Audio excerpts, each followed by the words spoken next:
Hello, everyone. Welcome to Inside the Birds Postgame Live with Geoff Mosher, Adam Caplan, and of course, our special guest all season long, Eagles Hall of Fame offensive tackle, Trey Thomas.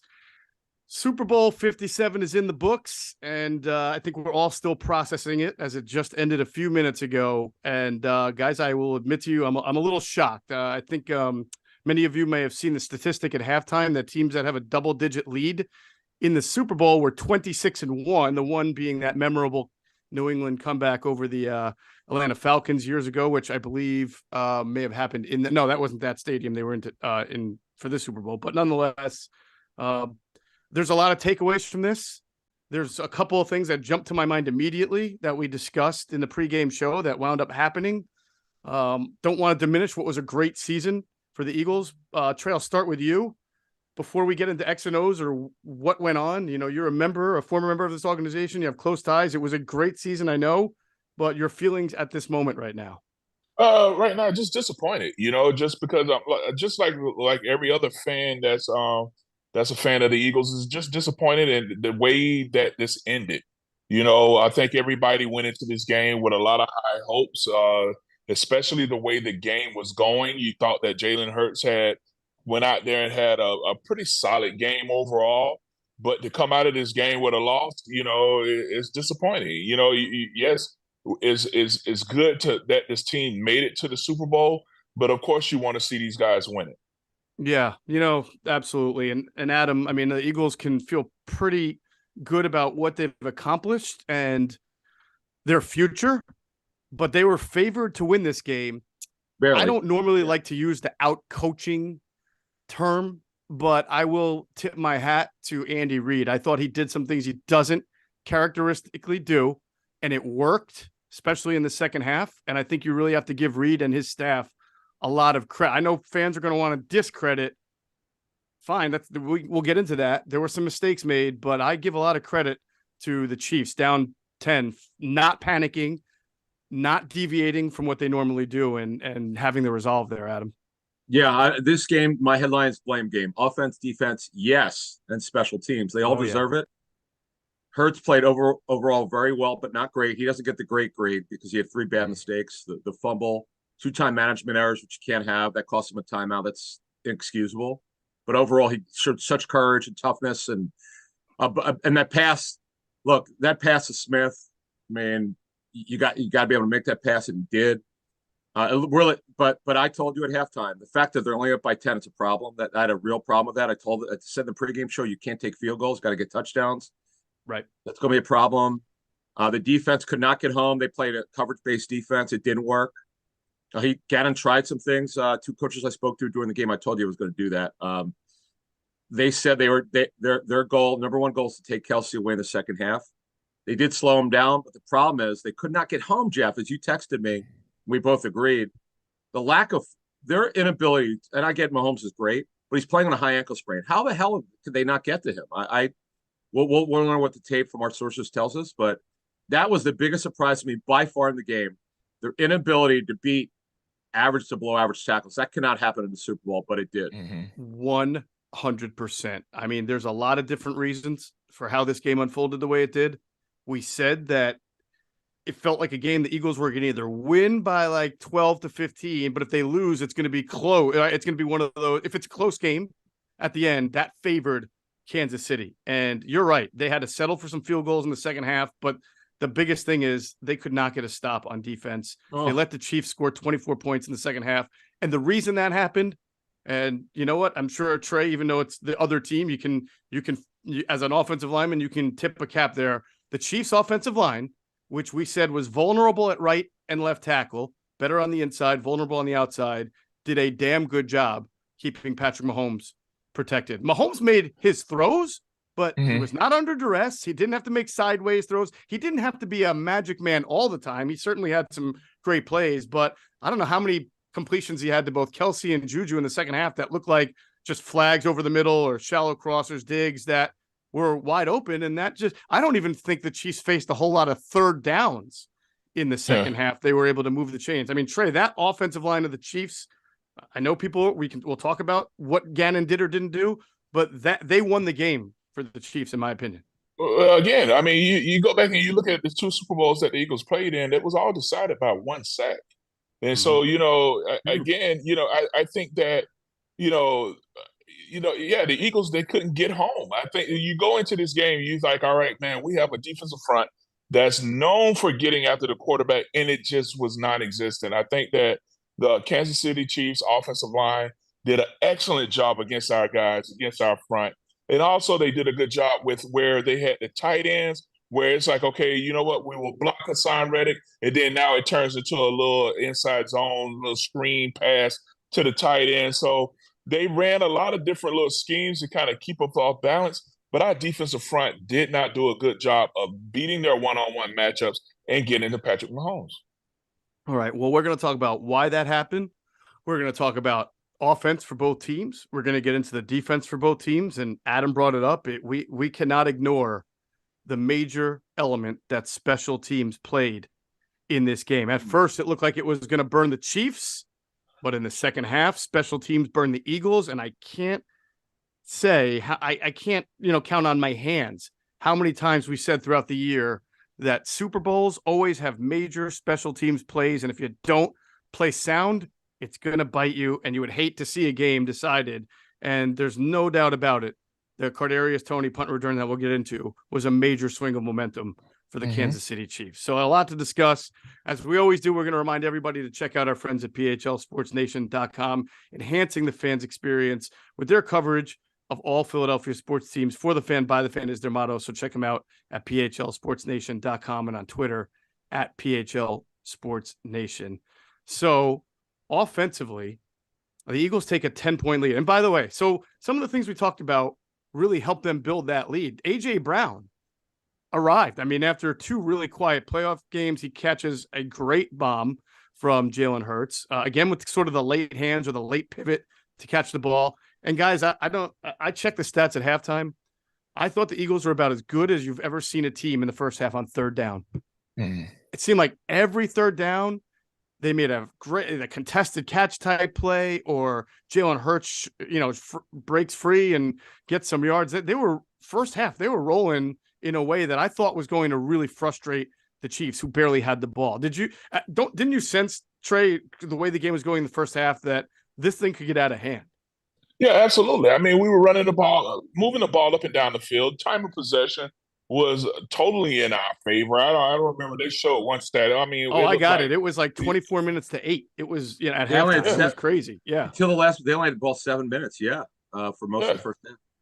So here we are. We're controlling the clock, but then we get into the second half, and then it just seems like everything, the wheels fall off. I mean, Big Red, they come out and they score, and then there you go. You have 2 walk-in touchdowns in the fourth quarter. That's something that you can't have. All right, let's analyze those, because this is where I sort of tip the cap to Andy, even though I think we can look at the defense and say shame on you too. So the first one was Toney, who's lined up outside, kind of motions toward the inside. Slay follows him, but then when Toney breaks to the outside, nobody goes back. I mean, that was embarrassing. So when you looked at that, did you feel like Andy pulled one on the Eagles, or that was just eye discipline breaking down there? What happened?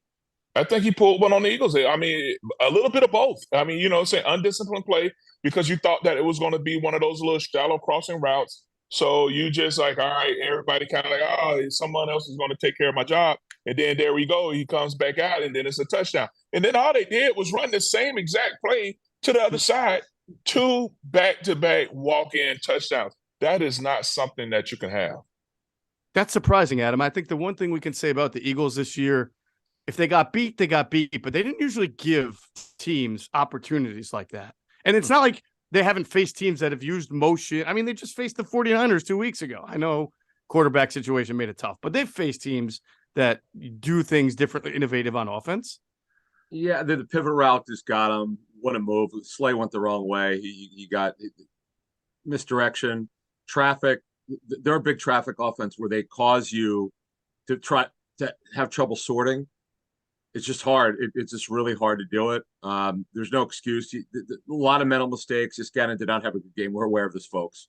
But it wasn't just him. It's not all on him.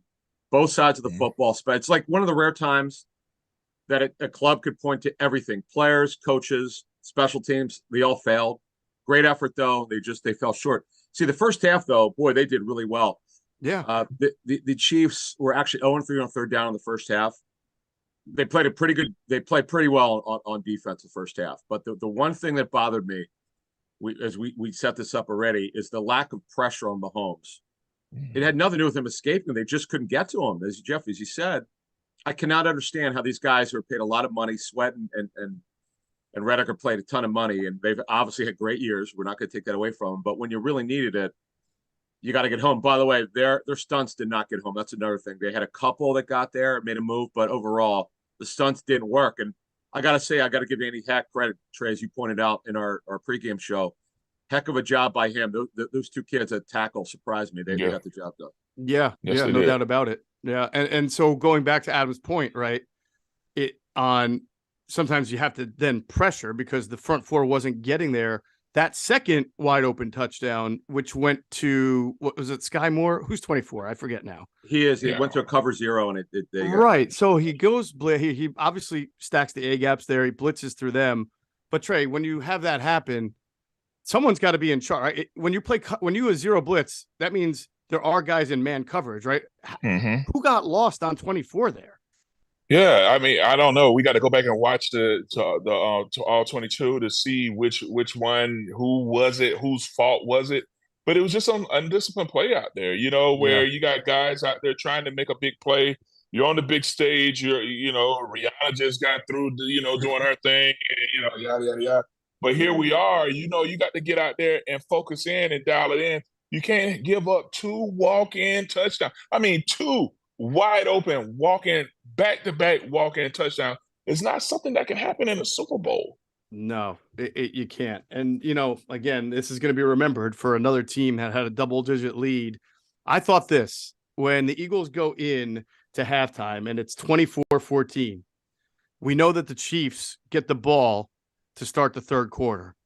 To me, this is your opportunity to put the game away. You just have to get a stop. If you hold them to a field goal, that's pretty good too.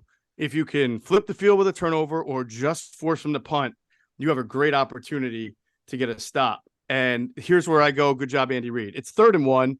You can pick up 3rd and 1 a variety of ways, but they run that counter with McKinnon, right? To not just get them 1 yard, but to get them 14 yards. And that got their confidence going. Then they hit Travis Kelce. And then later is when they get the script where Patrick Mahomes runs and you think at some point he's going to slide, but he stays on his feet. Do you remember we talked about how important like tackling in the second level and getting guys down would be, whether it was Kelce or Kadarius Toney or whatever? But I know that people are afraid to hit the quarterback these days, but man, Mahomes was upright on that run for quite a while. But that play right there makes it 24-21 when they score the touchdown. And I thought that was a huge missed opportunity for the Eagles. I agree. I mean, so again, and I know people are going to come hard on Gannon, but that was, what did you see from that 3rd and 1 counter from McKinnon? Was that sort of a well-schemed play that caught the Eagles defense off guard? Well, you had the defensive end running upfield. Your 3 technique started chasing down, and then your interior linebacker, I'm not sure which linebacker it was, he kind of went with the zone block. So he wasn't there to come back over the top, so to me, it seemed like it was a little bit like your linebacker kind of got lost up in the play, where if your 3 technique jumps into the A gap, someone has to take the B gap, to me, you know what I'm saying? So that's where I felt like whoever the linebacker was at that time, he should have filled that gap, but instead he gets sucked down into all the action that's going to the right, and then here you go, you got the counter coming back to the left. Oh no, and then now 6 yards, 7 yards later, you're trying to get someone down on the ground, and that's a problem. Yeah, that was big. And then Adam, to your point, on the next drive that the Eagles have, they have a really nice drive that takes down to the 20, but then they get backed up. They got to take a penalty, or they have to take a timeout, right? Because of a delay of game penalty, which happened too much. And that really killed them. They had to settle for a field goal. And people don't want to hear it. I mean, you say it to your blue in the face. You made this point in the pregame show, and you've already made the point today. You cannot settle for field goals when you're facing the Chiefs. You just can't do it. Not when you have that drive was like an 11-play drive. It's You a got to shame punch that because in. they still scored 35 points. It hurts to learn from that. You just got better awareness. Yeah. That's all. It's only the second year. I don't want to make excuses for him. He had a really good game. Right. But there's just mistakes you can't have happen. But the thing is, the Bradbury penalty, folks, I just want to make this point. It's clearly a penalty. I know some ex-players and current players say, oh, that can't be a penalty late in the game. It's the same in basketball. It's a penalty. It's a penalty. You held him twice on the play. I mean, it's not the worst hold, but I mean, come on, man. It's a penalty. Yeah, but I think the question I would have. Go ahead, Trey.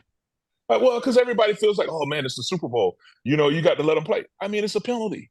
Yeah, it is what it is. Because if it were the other way around, we would be calling the same thing. Thank you. I mean, even LeBron James tweeted out, "Oh my God, you can't." I mean, it was a penalty.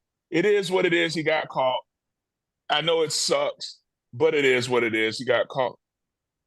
Yeah, that's true. I felt like the majority, like you said, there were two kind of hold. The first contact was the major holding, and I thought that might have took place within a 5-yard of the line of scrimmage. And that's what Mike said, because you could hit within 5 yards, but you cannot wrap. Right. The rule is you cannot restrict any way movement by grabbing a jersey. If you do, it's a penalty. I don't care how late it is, you can't do it. Period. Right.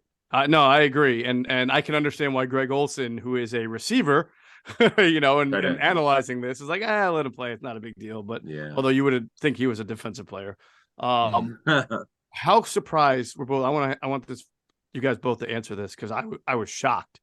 The Chiefs' ability to not only run well, especially with Pacheco, he had some really strong runs, but to sort of stick with it, even when they were down by 10, down by 3. Trey, I mean, this is the whole Andy Reid's infamous for sort of getting panicky and abandoning the run. But do you think that's because they really believe going into the game that they would have an advantage running at the Eagles? Well, I mean, that's always been our Achilles heel throughout the season. I mean, Washington, that's what they did. They came out here and ran the ball on us. They showed everybody in the NFL that, hey, if you can come out there and run on this defense, you have a chance. And that's what they did. They came out there and just got good push up the middle and, worked your combination blocks and just give us 4, 5, 6 yards up the middle and just take it as we keep moving from there. And that hurt us. Again, 5, 6 yards, 3, 4 yards here and there. You just keep grounding and pounding. And Washington laid that blueprint for other teams to go out there and do it to us. Yeah, the Eagles had done a better job of it lately. And I know people are going to say that what happened, but I think, Adam, in fairness, like, they also haven't faced a team and an offense as good as the Chiefs, which makes it more difficult to do what you want to do. Yeah, they played They played coverage. In fact, what happened was they had such a light box. See, to answer your question, no, I don't think Andy thought about running the ball at all. I think it's what coaches always tell me when I ask, why did you run the ball? Because it worked. What happened was, you see a light box, you adjust. Pacheco and McKinnon ran for 110 on 19 carries, over 5 yards a carry. That's disappointing. You would have lived with that if they only scored like 20 points, but the problem is it extended the drive. And the Eagles' red zone defense completely collapsed in the second half. It was terrible. They got beat badly. They all deserve, the criticism there. I get that, but they just could not get off the field. That was bad. As you correctly said, you said in the pregame, you said if whoever has the ball last, it's probably going to be a field goal. They're going to lose. Like the defense, whoever's on the field is going to lose, and that's exactly what happened. Oh, and here's another thing. What was the score of the Super Bowl in 74 points, 41-33? Yeah. 38-35, 73 points. Yeah, it's funny because when it was 35-35, I thought, oh, here's where Brandon Graham gets the strip sack, right? But we sort of alluded to this. Sometimes you would say, when you're analyzing this game, you'd say, look, I'd be really nervous if I'm the Eagles and I'm only up by 2 or 3, or if it's a tie game and Mahomes has the ball with, whatever, a minute to go. And commonly the response would be, well, Brandon Graham strip sack on Tom Brady. And it's like, that is the anomaly. That is the exception. Today is the rule, right? This is what we know Patrick Mahomes does when you give him that opportunity, and the opportunity was given to him. To your point, the Chiefs were 0 for 3 on third down in the first half, by the way. Yep. And they finished 4 for 8. So that means they were 4 for 5. Not in good. The second half on third down. That is backbreaking. Yeah. Because there's going to be a lot of criticism on Jonathan Gannon. There probably is, as we're speaking right now. Sure. I wonder, Trey, what he could have done differently or better in your mind. I think getting this receiver, getting your secondary to come up and press a little bit more, get up in there and challenge those receivers. I felt like there were times that, first of all, Kelsey just came open a little too much across the middle at times. I felt like there were some throws that were on the outside that Juju Smith-Schuster, I mean, that's a mouthful. You know what I'm saying? It was open sometimes where I felt like our secondary should have got up a little bit more and challenged the receivers to kind of give our defensive line a little time to get home, but that didn't happen. I mean, for our defensive front, everybody always feels like, oh man, the defensive front has to get there. They have to get there. Yeah, well, the secondary has to cover to give the defensive line time to get home. And if there's always all right, the quarterback can take his drop and get rid of the ball on time, then that means that the secondary needs to come out there and throw off the timing for the defensive front to get home. And it just didn't happen. Do you think that maybe there was some fear after that first Kansas City drive? I mean, it was pretty easy. They were down a touchdown. They come and score.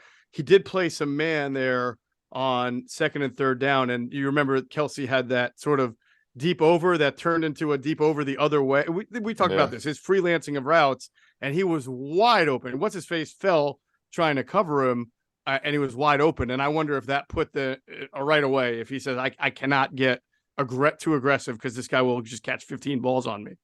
Yeah, I think that did have a lot to do with it, just because of that play right there, because you got caught trying to guess on a route instead of just reacting to what the player was doing. But it's just tough. Of course, we can sit back and just like, we'll sit here. Oh man, they should have did this. They should have done that. But I feel like the players had got themselves a chance to possibly pull this thing off. But man, those 2 walk-in touchdowns at the end just took it over. Yeah, that felt, Adam, those walk-in touchdowns for the Chiefs felt like sort of like the way the Eagles demoralized teams in the play, like where you just felt like you could do nothing right and the Eagles would wear you down. That just took everything out of the Eagles. It really did. It did. So this is from my friend Warren Sharp, who let me know, and I mentioned this on a pregame show. He said the one area he really struggled when he would watch the Eagles defense, he's very complimentary because they have so many good metrics, but he said the one area where they're well below average is within 10 yards. They give up a lot of plays. And when they make quarterbacks hold on the ball for more than 2.6 seconds, they're the number 1 team in the National Football League in terms of yardage to everything. They're phenomenal. If he gets it out in 2 seconds or less, they're less than average. They're actually they just get, you can nickel and dime the Eagles defense because they don't press.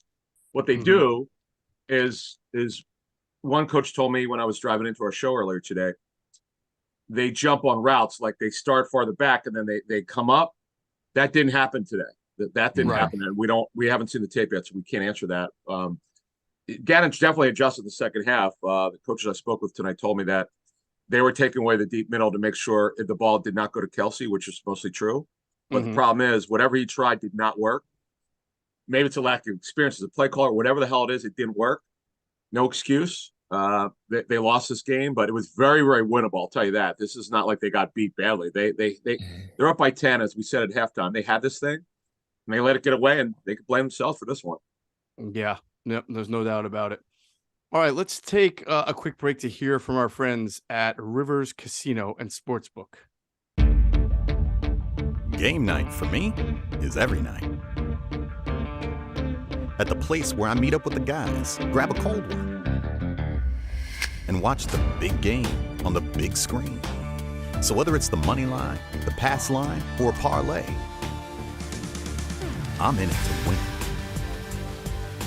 This is my city, and this is my place.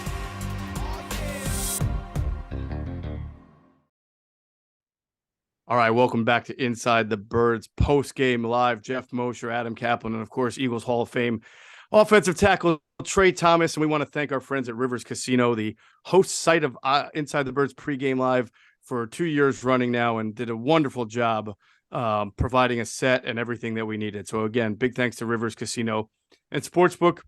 We also want to take a quick second to talk about our friends at Flow Blend. Nate and the great people over at Flow Blend have created CBD pouches that are designed to boost energy, focus, and improve mood, but their main focus is to help people quit nicotine. And if you don't believe us, just check out all the reviews customers have left telling their story on how Flow Blend helped them quit. It's on their website, flowblend.com. They've got a 4.8 rating out of 5 stars, and they're offering a 20% off for all listeners who use our code Inside the Birds. It's one word, Inside the Birds at flowblend.com, and all orders over $49.99 include free shipping, and all orders within 24 hours are shipped within 24 hours. All right. The founder of Flow Blend used to work at Wildland Fires and saw how hard guys would push it to get the job done. Their pouches that they've got are called Formula One, and they come in 3 different flavors. And those Formula One pouches are a great tool to be at your best when it matters most. All right. Offensively, there's really not much to nitpick. I mean, I know Miles Sanders never a great rushing game, but the team scored 35 points. And, I do want to emphasize there was, a small segment of people who are worried that the moment might be big for Jalen Hurts. You're going up against the MVP. It's your first time in the Super Bowl. Will you be nervous? We didn't think he would be. We didn't think there would be anything that would going to show that he wasn't ready for the moment. I know he didn't win. I know there are probably a couple of plays you'd like to have back. I mean, he almost threw an interception, but they wound up scoring on that drive anyway. But I thought he played well enough to win the game. I don't think you can come out of this any second guessing, any concern, any worry about Hurts. Am I wrong, Trey? No, I mean, they win this game. He's the Super Bowl MVP. I thought that, he comes out of this game with 2 rushing touchdowns. He threw for 1 touchdown. I think that actually 3 rushing touchdowns. Yeah, 3 rushing touchdowns. All right, threw for 1. And then, I mean, the one, Devontae down the left sideline, if Devontae can keep staying in bounds, that's another one, So I think that, I think Jalen Hurts gave them a chance to pull this off. I don't think that he had an issue with the stage being too big for him. I thought that he performed pretty solid. I think that the offensive line did a pretty good job as well. As far as protection, there was only 1 sack that was given up where he ran out of bounds. And other than that, I mean, I felt like the run game wasn't as productive as we wanted it to be. Just as we wanted it. To me, how many yards did we finish out rushing with this game? Yeah, it was not a vintage Eagles running game. It was 115 yards on 32 carries, which is a 33.6 per carry. Miles Sanders 2.3, Gainwell 3.0. I mean, obviously Hurts had the sort of the scramble runs that inflate it. But hey, look, again, I don't want to keep going back to we said this, but we talked about how you would defend the Chiefs would defend the Eagles run game. Would they try to be a nickel, or would they try to take a bear style approach of bringing extra man in the box, forcing the issue there, and trying to make Hurts hold on to the ball? And Trey, I remember you texting me in the game. That's what the Chiefs did. I mean, they really tried to force the issue with their scraping and getting guys into the right position to make plays on that. Because that you're going to bring the RPO, so you had that defensive end come crashing. Linebacker scrapes over the top, and it was one of the highlights that they showed that, okay, defensive end comes crashing, linebacker plays over the top. The read on that is the defensive end. So, I think that they went in there and they looked at what Tampa Bay did a couple years ago and kind of added a little bit of that to their game plan to shut down some of our run game. I felt like our run game wasn't as explosive as it needed to be for this game. Yeah, the squeeze and scrape technique. Squeeze and scrape. That's it. Yes. Yeah, look, we've seen a couple of teams, Adam, try that against the Eagles, and we can say, well, it worked, but the Eagles scored 35 points. They do what they do. You take one dimension away, they add another. Sure. I hate to say this because they lost, and we don't try to credit too much, but I don't know if the Eagles have made so many contested catches in one game as I've ever seen. How many balls did they catch, even though a Chief hand or arm was there? Like Dallas Goedert made one. Made one. There was like 2 helmet catches. Oh, he had a great. Goddard was a stud. I mean, you're right, man. You nailed it. He made 2 unbelievable catches. Smith was amazing. AJ Brown was really good. Again, it's hard to criticize the offense. We talk about the Hurts gas, but overall he played very well. But here's the troubling, and Trey brought this up: 17 rushes for 45 yards with Gainwell, Sanders, and Scott. That can't happen. That's embarrassing. I can't. They could not do anything running the football. The running backs. It was awful. Wow. Shocked. I don't know what else to say. It's bad. It's not often you say that the team across the field from the Eagles was the better rushing team, but clearly, I mean, the Chiefs had 6.1 per carry, 158 rushing yards. And the two backs ran for over 5 yards a carry. Pacheco and McKinnon. Yeah, not good. Yeah. Yeah. Wow. I mean, it really is crazy. Not what I would have expected. Yeah. The exact opposite. So now we have to get to the really ugly part. And it all happened in one sequence that completely changed the game. And, I don't know, maybe the Chiefs score anyway, but you certainly made it easy when you had a low punt, a bad punt, a short one, I should say. And then Kadarius Toney turns that into a Super Bowl record punt return. I think they said it was, that set up one of those gift wrap touchdowns. I have to wonder, Adam, I mean, the Eagles were in sort of a lose-lose situation, weren't they? They were trying to go into this game wondering which guy was probably going to make fewer mistakes at the punting position. Was it going to be Kern or was it going to be Sippos punted in 6 weeks? And I don't know that they made the wrong decision. I think either one of them could have had a bad day. Yeah, look, they missed on the punter. Okay, that Roseman had a phenomenal offseason. I mean, even better than 17. He's just had a great year. He missed on the punter. I have no problem. I know for a fact Kern punted very well in his workout for the Cardinals. Mm-hmm. He was bad here. What can you do? There's no way to predict it. And Sippos is not good enough. It's not acceptable. They have to go get an upgrade. That's their job. I mean, they know this. Covey had one great return, looked very explosive. That was the one positive. Elliott did his job, but they're going to have to work on special teams. There's no question. That's something they have to develop. But look, again, overall, everybody had a piece of it. The defense is horrendous in the second half. That's the shame of it. To hold the Chiefs to 0 for 3 on third down in the first half, then somehow you still lose the second half. I mean, you couldn't make it up. I never would have believed it, but it happened. Are you surprised Nick Sirianni did not have any kind of gadgetry in this game? Yeah, I mean, you did run the one little, I don't know what that little toss out play. It looked like it was the 90 flip. They called. I mean, the flip, the Hurts flipped it to who was it to? And they was it Sanders? I forget. Was that the play? Yeah, I'm not sure. It looked like it was going to be a quarterback sneak, and then you flip it out to the running back. Right. Which is something they've been doing lately. Like out of the sneak formation. Yeah. I thought maybe there'd be like a flea flicker or. Yeah, I agree. I agree. I thought they might do that because the Chiefs had them bamboozled on defense in the second half. I was like, okay, where's the Eagles' answer? They didn't answer. Yeah. Yeah. Wow. But again, 35 points. I mean. What can you do?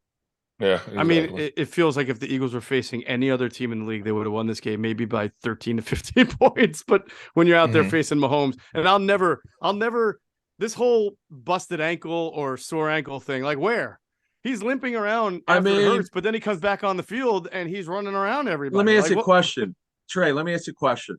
I have no idea what the hell happened. So we see him; he's writhing in pain on the sidelines. We don't know this. I'm just wondering. Did he get some sort of treatment at halftime? Well, Rick, man. Rick is a good trainer. So he probably went in there. Well, you know what? It seems like before he even walked into the locker room at halftime, it seems like he was walking. He was back to walking normal. Walking in. So it seems like he was okay. He walked over to the sideline. He was being very dramatic. He even laid his head on Rick's shoulder at one point because he was in so much pain. Exactly. Yeah. Yeah. And then all of a sudden he walks into the locker room and walks through the door that was just there. And it seems like he was walking normal to me. And then he comes out and then he's scrambling up the field for 20, 30 yards? Yeah. Untouched. It seems like he didn't have any problems at the time. A little rope-a-dope going on there. A little just a little something. Hey, that was ridiculous. I don't know. I don't even know. Who's ridiculous. The guy that got wheelchaired off the NBA floor that came back? It was a Paul Pierce. Paul Pierce. Paul Pierce. I think both of them at one point were like wheelchaired on, and then all of a sudden they're back come on. What was that about? Yeah, what was that about? Anyway. Yeah. Well, if I know Rick Burkholder well, like I do, right now, as he's in the post-game locker room scene, he's in front of like 10 cameras and he's got like a foot model skeleton and he's showing them Yeah. the area of the tendon that got damaged, not too badly though, so that it allowed like the foot to be able to run when he ran, because only this little area was impacted, and he's got the whole ligaments and tendons thing going on. That's Rick. Rick to a T. He put some lights on it. It's okay. Like I remember at one point when we were doing treatment, they had this little patch that had lights, and I don't even know, they were like some infrared lights. I don't know, man. We would go in there and sit in there like, hey man, we're just gonna wrap these lights on you. And it was like when you go to the doctor and they give you all these shots, and they give you like a Snoopy Band-Aid, and that's supposed to make it feel better. Yeah. So I think that's what it was. They gave him some lights, man. Some weird object with lights that you don't really... there you go. Like, hey man, we're just gonna turn this on. It's gonna light up, it'll flash. It might even give you a little song, and it makes you feel better. You gotta be careful these daes. You walk around with something flashing lights, you don't know what it is. The government might shoot it down. Yeah, you know what I'm saying? It's a UFO. You never know. It's unidentified. Sir, your ankle. Bam, bam. Yeah. Oh man, I'm trying to add some levity for our viewers and listeners who are no doubt dejected today. Look, I got to be honest with you. I mean, I really thought, it's not like I didn't think the Chiefs could win. We all picked the Eagles to win, though. Sure. And when they were up 10, it was the way they were sort of imposing their will. They were doing what they wanted to do. Again, when you're 6 of 10 in the Super Bowl on 3rd down, you're basically doing what you want to do. And we just haven't seen too many games. Like the loss to Washington, you could see coming from the start. They were getting run on. Things weren't going their way. They turned the ball over 4 times. I mean, some of their losses, and with Minshew, you could also see coming too, because there were interceptions and things like that, or not playing. This is the first time I thought the Eagles got counterpunched and did not know how to deal with that. That's really the first time all year long that somebody took their punched back hard, and they just couldn't respond from that. You know what? Because after the first walk-in touchdown, it just seems like the energy just kind of just dropped out of that offense. It seems like they were just going up and down the field like, all right, all right, let's just get this over with. And, we scored a touchdown, and now here we go. It just seems to me at some point, that the energy just kind of was zapped out of the team. And, you're just trying to fight to hold on and trying to give it all you got. And then we scored a touchdown, and you find yourself kind of in it at the end. But, like, once that switch is flipped off, it's hard to get it back on. Oh, no doubt about it. I agree. That took the wind out of their sails. In fact, they went 3-and-out, Trey, on their next drive. I don't have the full play-by-play in front of me, but I'm pretty sure that was one of their only 3-and-outs of the game. It might have been their first 3-and-out of the game. They start off with, a 5-yard pass to Goddard. Then they get a 3-yard run. Then it's 3rd and 2. All right, so I wanted to bring this up. We talked 3rd and 2. Jalen Hurts got forced to his left and had to throw the ball out of bounds when 50. Who's number 50? 50 came unblocked. All right, that was something we discussed. Willie Gay. Yeah, a free rusher, and I don't think that was I think that was a 4-man rush. It looked like a 6-man rush. 2 guys dropped, 1 guy came, and that broke down the Eagles' protection scheme pretty badly. We talked about that, the potential of that. We said that's been happening a little bit too much for this team lately, and that was a critical moment that happened. Yeah. So what happens with that? When you have situations like that, if you're in man protection, all right, so if you're in man protection, a lot of times that means that the tackles are in dual reads, okay? So that means if that linebacker, if you put a inside linebacker to come up, then that's saying that, all right, the offensive tackle has to read that linebacker. So if that linebacker comes, then he has to squeeze. If that linebacker drops out, then he has to get his eyes back out to the defensive end. That's why you're always taught, whenever you have dual reads, you set for the defensive end, but you watch the linebacker. You see what I'm saying? You never set for the linebacker. You set for the defensive end and keep eyes on the linebacker, because now if that linebacker comes, you have time to crash it all down. But if you set for the linebacker and he bails out, you don't have depth to take that defensive end, and then you have a free rusher. Right. So I think that when you have situations like that, when you have a defensive end coming in, it probably was a man protection. The tackle was in a dual read, and they had a linebacker bait him and then bailed out, and he did not set for the defensive end. Down. Yeah. Well, unfortunately, that happened a couple of times, and that's probably in the offseason when they do the self-scouting and things that they need to work on, because 10 of these 11 guys are probably going to be back, if and maybe more. That is an area, especially Jeff Stoutland, where he's got to say, you know what? I know it might be Stoutland University, but we got to go back to class on this one. Yes. We got to have the 8 a.m. class on free rushers. I was stunned at the pressure they got. That really surprised me in the second half. Yeah. They didn't get in the first half, but I give Spags credit. Whatever they did to get home, as Trey outlined, it worked. It was kind of stunning. Look, again, they still scored 35 points, but that certainly was a reason why they only scored 11 the second half. That was a big part of it. Pressure. Yeah. But by the way, I know we all know this, but when you watch it and see it, I'm going to curse. Nick Bolton is a fucking stud. Holy cow. Goodness gracious. He is good, man. Yeah, he is. Wearing a running back number 32. Yeah. I had to keep going. I'm like, wait, who is? Oh, yeah, Nick Bolton. Oh, yeah, Nick Bolton. I mean, that guy is everywhere. Yeah, he's a good player. All right, we're going to take one more break and finish this up. Maybe just a little bit of a look about what's next for the Eagles here as they try to move on from this. We're going to take a break to hear from our friends at Sky Motor Cars. In Westchester is a different sort of dealership. All it takes is one look at their Highline pre-owned vehicles that people all over the country want and need. Owner Brett Schulter, make sure you don't spend a dime of your money before you purchase the car. Sky Motor Cars allows you to make all the decisions regarding your next vehicle. At Sky Motor Cars, you never have to spend more than necessary. Visit SkyMotorCars.com today or call 610-918-7225.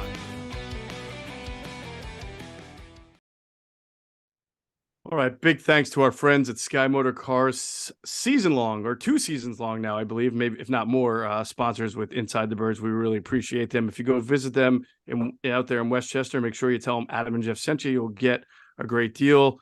Adam, where do the Eagles go from here? Because they have they and the Chiefs have sort of the shortest offseason. They got to get, the combine, the free agency. They got so many contracts they have to deal with. It's going to look like a different team next year because of how many, especially on defense, because of how many guys are up. Yeah, they have over 15 free agents. It's a lot. Look, they know that. They've a lot of decisions to make, mostly on defense. The running back position could look different, by the way. Sanders did not play well. He didn't have it. It's a shame in his last game this season. We'll see what they do there. But overall, they got a lot of tough decisions. I think we all know the defense is going to look different this coming up season in 23. How much different remains to be seen. There are going to probably be some surprises of guys who walk. I'm just telling you, get ready for it. There are going to be some guys you're expecting clearly to come back based on the way they play this season. Just to understand, we kind of hinted at what happened with Jordan Hicks. The Eagles wanted him back. Once they found out what he wanted, they didn't even offer him. Right. Some of these players that come in and, hey, this is what I want. And the Eagles are not close. They may not even negotiate with the guy and say, hey, thank you for your service and walk away. So there's going to be some tough decisions. It's going to be hard to get back to this game. It's a shame that they lost. They had a great season. Didn't end well. I just would get ready. There's going to be some very tough decisions. We're not talking about BG and stuff. Like, we're talking about some of the younger players that a lot of fans like, we all like, but they might have to walk away from. Yeah, listen, it'll be interesting to see if they're able to get any extensions. I'm not talking about Hurts. I'm talking about the ones who are going to be free agents done before they test the market, because a lot of these guys are going to want the market dollar because they all had very, very good years. A lot of them. TJ Edwards had a great year. Marcus Epps had a really good year. CJ Gardner-Johnson, of course, had a really good year. James Bradbury had a really good year.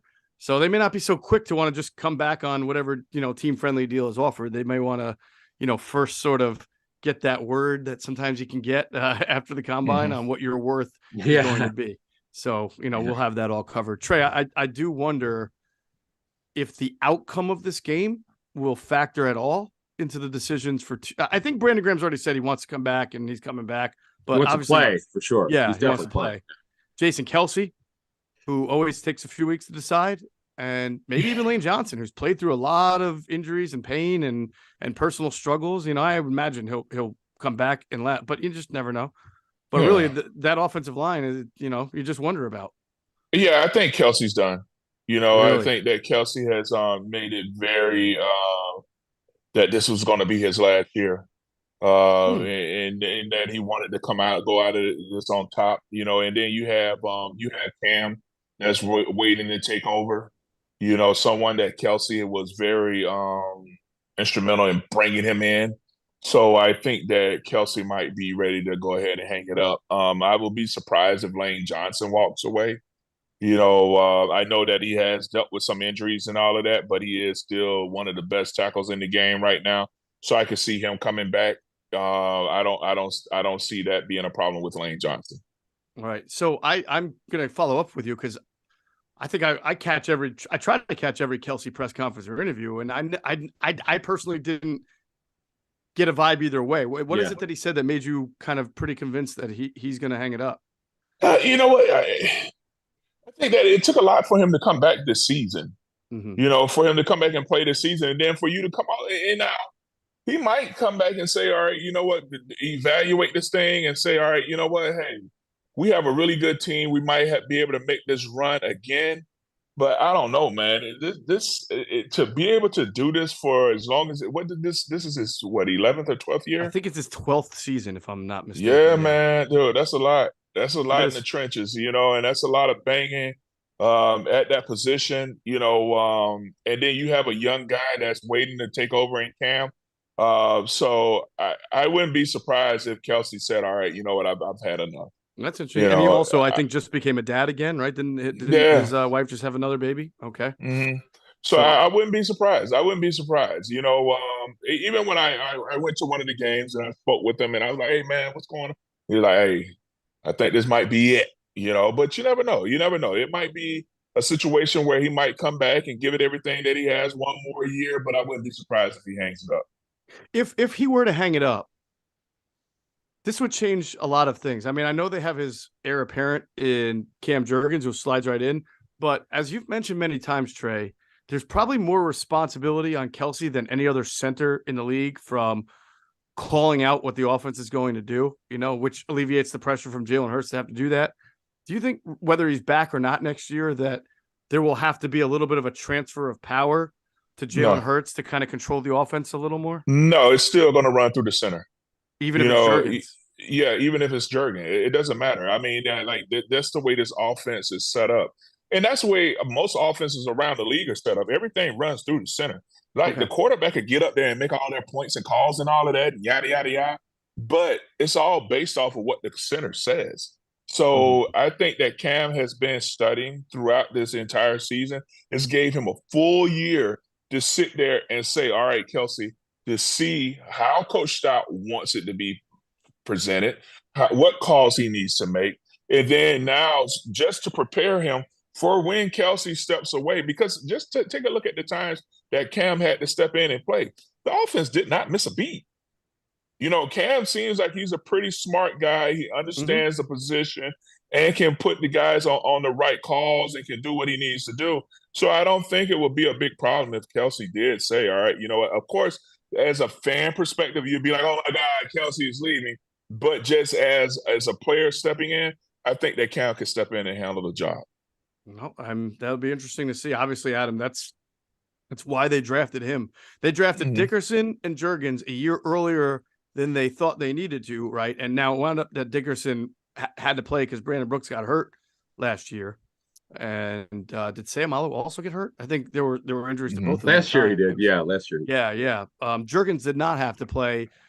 So in actuality, he got a great sort of on-the-job training while not having to be forced in there. Yeah, I mean, he was drafted this year because they have to be ready for Kelsey to walk away, and we'll see. I talked to Ed Kelsey at the Super Bowl this week and said he doesn't know. I mean, he flat out told me, he said he's not sure. That's right.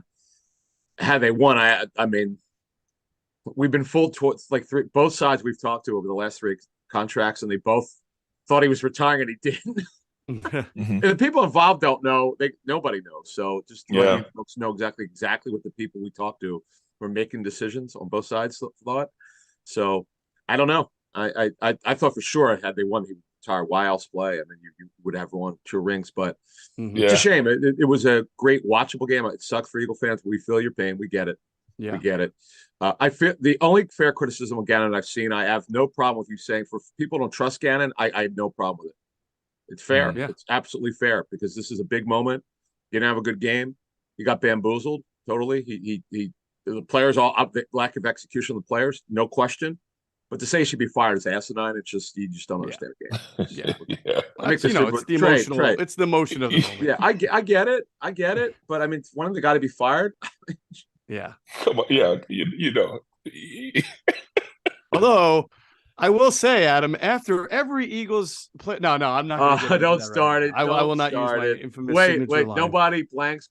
Nobody fires more coaches after playoff and successful seasons on the Eagles. But I get. Listen, getting fired. I've seen some fair criticism out there. I got no problem saying you don't trust a guy in a big moment like this. I mean, look, that's okay. I mean, that's okay because it happened. I mean, the track record against the better quarterbacks in this league speaks for itself. Going back to even last year, Dak killed him. Dak had one of his best games as a professional against them. I mean, I that's when Maddox got hurt, but still they didn't play well. Yeah, there's no doubt about it. Trey, I want to end a little bit on this. I mean, you can sort of empathize. You played in the Super Bowl. You guys didn't win it. How tough was that for you? How many days, hours, whatever did it take to sort of get over it, or have you gotten over it? I mean, it's tough. You know what? Yeah, it sucks, man. Because you always feel like, man, you always, especially because we never made it back to it again. And you always feel like, you know what? Hey, man, you know what? It sucks we lost, but we'll be back next year. And that's not always the case. And that's the kicker is that you feel like, man, you know what? Hey, we had a really good season. We'll be back next year. We'll be back next year. And sometimes that next year, sometimes, not everybody's like the Kansas City Chiefs where, how many times have they been? 4 years, so. Yeah, third one in 4 years. Third one in 4 years. It doesn't always happen that way, but I think that this team possibly could do that just because of the way they're built. But you do have 15 guys that are going to be free agents. It's going to suck tonight. You're going to have to just work, deal with it. This offseason is going to be tough. But, again, you always feel like, all right, you know what, that year is over with. Let's get back to the next year, and then you move forward. Yeah. And Andy Reid, of course, your former coach, does get his second Super Bowl ring, which just elevates him up the scales even more as far as the great all-time coaches in the NFL. And by the way, I think this is his first one as an underdog, which was a big element that we spoke about. Well, no, they were underdog against Patriots, but first as an underdog with the Chiefs. Well, they didn't play the Patriots in the Super Bowl though. That was the AFC Championship. No, I'm talking. No, I'm talking about when the Eagles. I'm talking as a head coach. I know. I'm sorry. First Super Bowl win as an underdog for Andy Reid, because the other Super Bowl win, they were against the Rams. They were win. Okay, yes. Look, he's. I don't know if we were ranking, but it's like Vince Lombardi, Belichick, and he's top 5 in my book as long as I've been around. He's yeah. I mean, and plus, he may have 5 to 7 more years left. I mean, he's not. Although I guess Jake Glazer said he talked to Andy. He said, "Look, he's thinking about it, hanging it up." And he said he's kind of thinking about it. So we'll see. Wow, very interesting. All right, we'll stay tuned on that. Hey, listen, we're done, but I do want to thank everybody. Trey, I want to thank you all season long, man. You've been awesome with us on Inside the Birds Postgame Live. You've been a great fill-in Inside the Birds Pregame Live. I know everybody has really appreciated your fandom, but also your objectivity when it was needed and given. It was great. Your breakdown on offensive line is second to none, so we appreciate that. I also want to personally thank Adam and I. We talked about this. There were so many people over the last month, especially whether it was in Radio Row at Phoenix or out in Phoenix or just interacting, who gave us so much praise for all the content that we've been able to put out this year and especially in the last month. So we appreciate you guys, all of our listeners, all of our viewers, anybody who's interact, whether you've agreed with us, whether you haven't, whether you ripped us, whether you love it. We love all of you.